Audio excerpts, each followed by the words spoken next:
Our commissioners didn't bring forward to the community what they intended to do. They were left out of the process from the get-go on an issue that was going to materially affect their lives, their children's lives, their jobs, and their local quality of life.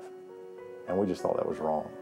The plans are for our newest K-12 facilities in the county to be located only 1.6 miles from this factory. We think that's a mistake. We think it's a health risk. It will employ nearly 1,000 people to build it. It will employ 160 people. We think it's good for North Carolina. We've brought a lot of good jobs. The actual long-term economic effect of new plant locations has been extensively studied.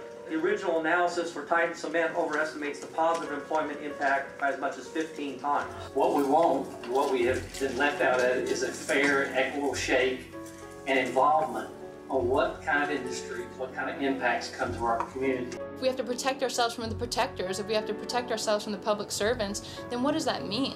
What this really comes down to is protecting human life. We can't just be complacent. We aren't going to accept that. We must fight back, and we must fight for our future, otherwise we are going to lose it.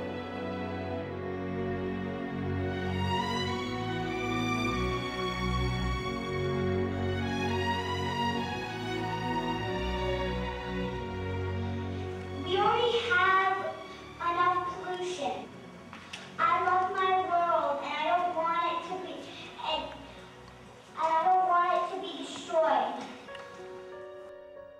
At what point are we saying enough? This is an unconscionable cost that we're putting on kids who have nothing to do with this industry, who are not profiting from this industry one bit, but are suffering the consequences of their emissions. If kids are getting sick, there's no money, there's no consolation in that. By no means is this a zero-emission plant. And now, there's more than 8,000 children who could be very close to that factory.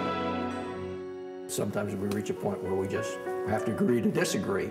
I mean, if you want a company that's going to come in and build a $500 million plant and hire 160 to 170 fairly good paid employees, you've got to deal with them. That's business. Anybody that's been in business knows that's the way things go.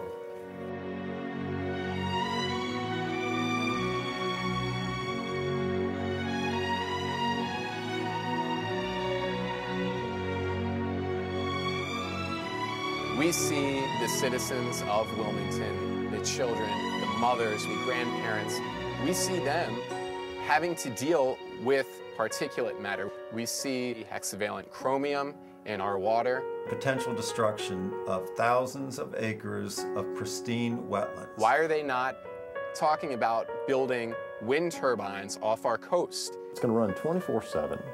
And they're going to use that layer until it's up, and then they're going to want another chunk and another chunk. It's irreplaceable. This is a bunch of people debating about quality of life, which is completely unquantifiable.